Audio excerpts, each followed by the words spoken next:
Most cases that spring has broken and it actually spun in itself. The coolant that we use, we did a cost analysis again. You went down to the local parts store, picked up a gallon of the premium antifreeze, mixed it with water, added DCA with it. The cost of that coolant cost you more than if you bought Floss coolant. Floss coolant, yeah, you may end up with 2 gallons, but that 2 gallons of coolant out of that one is still less than a gallon of that Floss coolant. So gallon per gallon is a big difference.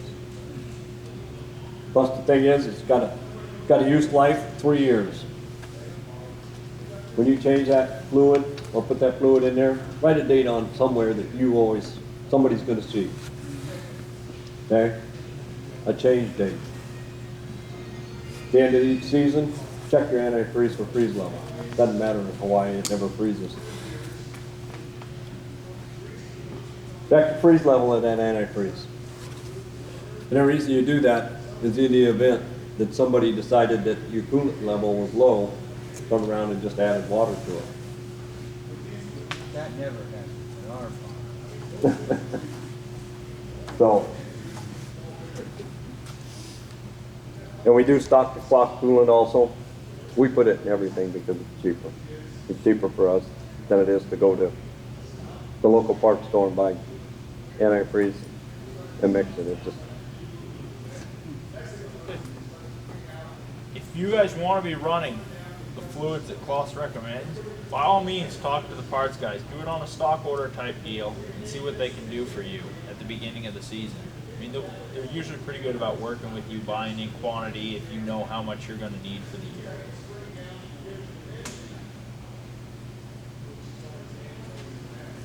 any question? Wow, this is too easy. Yeah. How often does that belt last? I've seen him 2-3 seasons. Depends on the dust. Depends on the environment you're in. Go to Eastern Washington where it's really dusty. Have you had to replace yours? No, but I run a Fox one. I have a Napa one as a spare. Everything went to hell. But I run the Fox one. And it just stays where it's supposed to stay. Yeah. And then if the pulleys wear out, can get them repaired. Do you have that? Special- Do you have that information? I have the number of the guy for Uh-huh. Specialty Industrial Coatings that can rebuild those pulleys as good as they ever were, and they will last forever, even if it's too much. Awesome. So can we get that from you? Yes, of course. He also does the big main pulley for the cutter heads. Uh-huh. Those- So he builds them up. He builds them up and he- balances them. he Actually, he'll turn them first, Uh-huh. then he sprays this coating on, which is the ceramic coating. Yeah. Then he turns the coating again, so it's ultra smooth like it should be, and it will never. Is he balancing them? Yes. He has everything to do dynamic balance. Awesome. So before you leave, let us get that. Yep, I will. I may need it in the Midwest when I leave too. He also does a heck of a job on the transitions with that coating. Uh-huh. I run an entire season on one transition Awesome. versus 4 my first year. Yeah. That being said, while your machine's under warranty, don't be putting aftermarket pulleys and stuff on. Mercedes is very, very, very picky. Little things like that will lead to warranties not being covered. While it's under warranty, run what's supposed to be on there. Whatever works for you after that is whatever you can do for your pocketbook.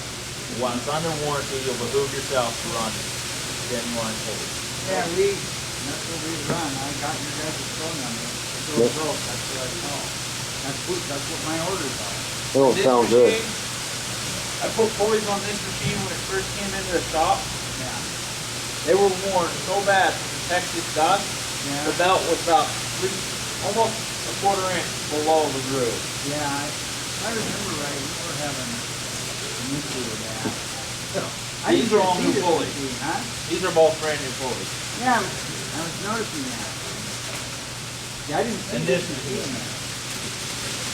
And that's the brand new one too? Yeah. Yep. I lost the bearings on that big either. Just same time you checking all the other bearings, check that, if they pull out on it. Yeah. Those idlers are already updated. See, they used to be just plastic or something. These? Yeah, those Yeah, pulleys those- should the be- last one on the 830. The older 830s had different ones. Yeah. And then they upgraded to this. Like all the 494s have had these style. Okay. Alright, want to do fuel? Yep. Alright. So, you guys running genuine Kloss fuel filters or aftermarket Fleetguard? I run genuine Kloss fuel. You use the clock? Fuel. That's impressive, Diesel, huh? I'm impressed. Alrighty. So, this is a Fleetguard aftermarket filter. This is your genuine Kloss. It's pretty easy to notice a couple differences. This uses a cap style retainer. This is a butt glue. Your algae screen, considerable difference in size. Now, welcome to Washington.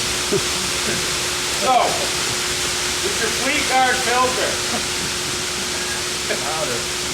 Jeez. So, with your Fleetguard filter, if you look at the fleet depth on that, it's not very deep. If you look at your Kloss one, considerably deeper. We did this, I sat there with a micron, or with a caliper, and measured all these filters and did the calculation. You have over 150 square inches of an additional fuel filterage on a genuine Kloss. It's huge. It's like 860 and 630 square inches of filtration. That alone brings the cost of this filter per square inch below this. It is 0.38 cents per square inch of filtration on a genuine Kloss and 0.39 cents on an aftermarket. You're getting more filter for your money. You're getting longer filter life. The biggest issue between these that you cannot see is the quality of filtration. An aftermarket filter is an absolute 9 micron filter.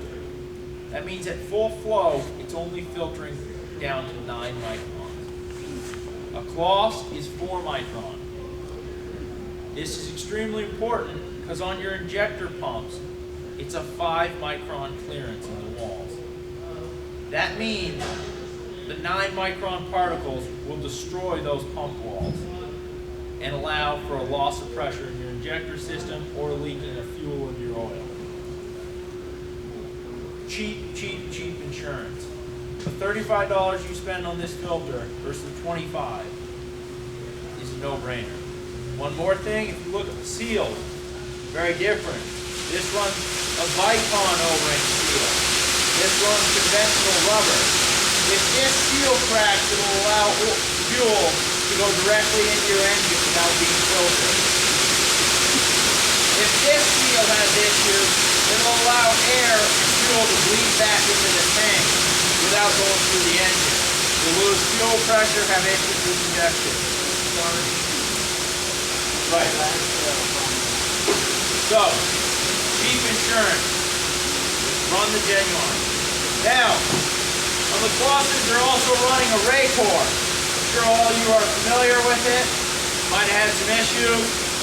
This one will allow you to take a look at it. There's a little too much water in the bowl. No, it's possible. That is not what you want.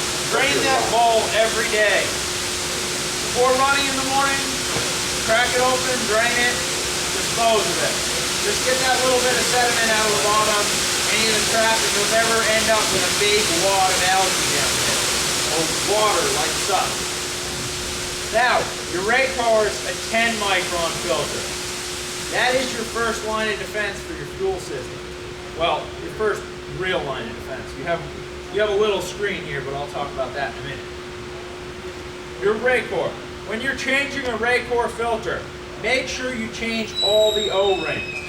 have a lot of issues with guys complaining that they're sucking air in their rake core. A lot of times it's because the O-rings weren't changed when that filter was changed. One more thing, it's got a handy little twist top. Do not use tools on the top of that filter. Hand tight and snug. That's it. You will not have issues. You use tools and you'll crack that plastic cap. You'll suck air into your fuel and your machine will start hard and not run right. Right. Any questions on fuel filters? When you replace these fuel filters, Oh yeah. All right. So you see there's two sealing rings here, in here. This is for when you pull this, it can drain back to tank instead of getting all over the side of the machine when you remove this. So when you remove your fuel filter, unscrew it all the way so the threads are out, give it a minute and it'll all drain back to tank, take it out, discard of it. When you take your new one, put it in there and seat it. Push it until it will not go any further. And then screw your cap on. If you push this onto the cap and then screw it on, it will not seat onto this second groove and you will have fuel going back to your tank. And hard start it. Very important that that's pushed down in there and seated. Now, that we're on the hard starting issue. All you guys are probably familiar with these if you've ever had to prime the system or after changing the fuel filter. They're not very much fun. Those of you with hard starting issues, this may be the culprit. Kloss recommends this get changed every 2,000 hours. Yeah. Very few people do or know about that. It does not have to be, as long as this screen is getting cleaned at every service, fuel filter service, and this does not leak. All right, if you're having hard starting issues, this check valve in here is probably the cause. This is the return to tank valve for the entire system. All your fuel is held in the engine via this check valve. All right, easy test. Get done running for the day, take your inlet hose off, put a cup under there, leave it overnight, come back in the morning. You shouldn't have more than a couple droplets of fuel in that cup. If you have fuel in that cup, this check ball is valid. Or this check ball is bad. That being said, these are relatively inexpensive, 160 or something dollars. Easy day, just replace it, swap it out, done. Now, when cleaning this screen, as you can see, this one was severely neglected. Real easy, just some brake clean, a little compressed air, and put it back in. Now, if this is ever torn, you need to replace it. You can buy just the screen kit. It comes with the screen and a new O-ring for the bowl. You don't have to replace the whole thing. what's the first line of defense for a fuel system? Tank. Supply tank. Second line of defense. How many of you guys refuel your harvesters out in the field out of a transfer box or transfer tank? We got Wilcox coming out to the field. They leave the hose laying in the back of the truck, it's bouncing around. Oh, yeah. All the dust on the nozzle. They run up there, flip the cap off, stick that nozzle in there, didn't bother wiping the end of the nozzle off. That fuel splashes up on the nozzle, washes the dirt right down in the tank. Then you end up collecting it elsewhere, such as your primer foam, green for the large pieces, then your rake core gets the smaller pieces, and then the secondary fuel filter gets even the smaller ones. Fuel quality is very, very, very important today, and it's getting more important with every evolution of the tier system. For those of you who are running transfer tanks out of the back of pickups, they need to be cleaned once a year. I know before you could go years without cleaning them, you gotta clean them once a year. Pressure wash them, let them dry good, refill them. You gotta get as much particulate out, and the filter quality. Most of the transfer pumps come with different levels of filtration for flow. You don't want to be running a 30 micron filter on that. I know it fills faster and you don't have to sit there in the field as long, but you gotta bring that down. You gotta, Cleaner you put it in the tank, the less problems you're gonna have with fuel system. I understand time is money, but the filters on those tanks are a lot cheaper than these filters or your Raycors. They're just generic, accessible filters.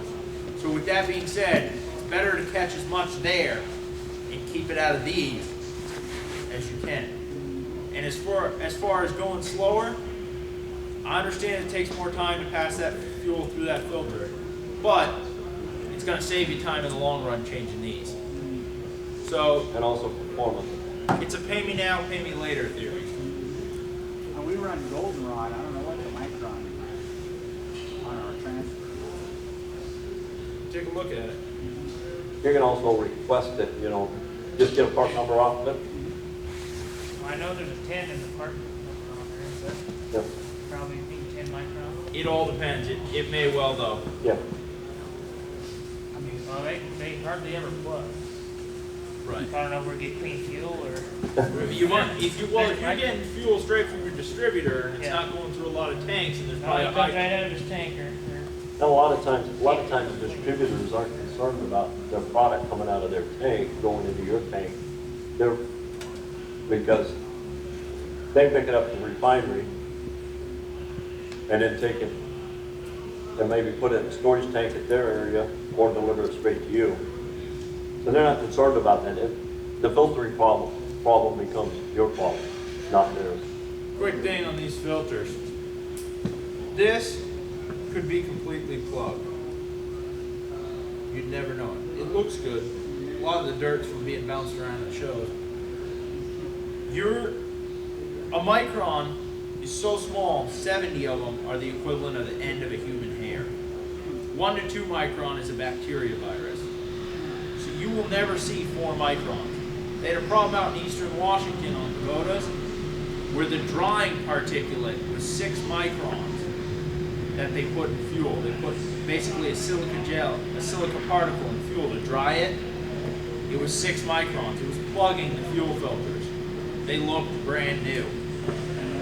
And they were plugged. You gotta understand that it's not the days of, oh, it's dirty, it's no good. You're not gonna see the dirt. So if mine looks like that every single time I'm pulling it out of my filter, am I, If yours looks like this, yeah. then you need to check your supply. You've got an algae problem. Out. That's what that is. That's algae, that's lactose. So is it just, how long does fuel have to sit in the tank without? Used to be you could set fuel in the tank for 5 years and it wouldn't have a. Now it'd sit there for 3 months. Depends on the bio content. You can give it at the gas station. Yeah. You can get it at the gas station. You can get, the thing is it doesn't take that much algae to start something like that and heat. So do I need to be treating all my tanks from the outer side? Is that so it's fine like that? Yeah. Now, with that being said, you use the same distributor every time. We got. I shop around for the fuel, so I have 3 different distributors of fuel, whoever has the cheapest one. It's kind of like the fuel filters. You get what you pay for. I always fill up my truck at the pilot station and never have issues with fuel. You got high turnover, you want to go for the ones that turn over the most fuel. They'll keep the newest, cleanest fuel in there. You want to go for the guys who maybe are a little more expensive but offer more treatments included in their fuel service. I.e., they keep a biocide in there. They keep them dry. They have water separation systems in their trucks and filters. These are things that, even though you might be paying a couple more cents per gallon, you're saving this in the long run. We got a fleet, 60 plus pieces of equipment. It's imperative that something like that would stop us when we got gas. Yeah. Right. And that's it. That becomes expensive when you got a fleet like that and then your supply tank, you have no filter on it. There ain't enough for me to go around. Yeah. Whereas it's easier to take care of it right at the supply tank. Right. or your transfer tank. Now, Mr. Drew, do you have other machines that look nasty on the fuel filters? This is the only European machine that I have that has a cartridge type. Okay. All the other Everything's rigs been are on. USA made. Yeah, spin on So filters. You never know unless you cut it. Yeah. Yeah, sometimes just cut one and pull out the median, just see how that one looks. Granted, if it's older, it might be not as much of a micron, because the older ones could pass L3, more or less. But The newer ones aren't gonna do that. they're gonna plug up. But yeah, if you're having a lot of issues looking like that, now are your ray cores looking like this too? No, only that one looks like that. My ray cores, I pulled them out and I changed them, and it's the old. Well, they look clean, but Yeah, but your rate core, that might be small enough micron to pass through Right. the rate core, so therefore. well, and like I said, they'll come out black like that. And I remember I did one, actually half the filter, which again is what didn't have as many gallons. Oh, it's definitely something to think about. A biocide treatment or an exclusive distributor that will guarantee that. When you guys walk by this machine, we've removed the covers, the wheel. Take a look at the machine, especially take a look at the front cutter head pulley. It's packed with dirt all around it. That dirt, that puts that pulley out of balance. It also puts the cutter head out of balance. Which then, when you get some vibration there, who's the first thing that's gonna see it? Operator. Operator's gonna ignore it, just think of, Turn the radio it's gonna be that, it's gonna be the What? bearings. What'd you say? I think got a little vibration. It's gonna be the bearings gonna feel it. And the bearings are gonna pay the price first. You're gonna pay the price second due to the fact that now my machine is down. And I gotta take this thing apart and put it together. So at the end of the season, pull the panels off, do a good cleaning. I mean, give you an idea, there's constant farm, you're spending days.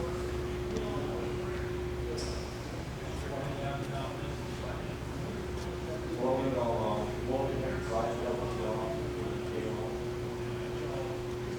bring it in, get off the air, then you off.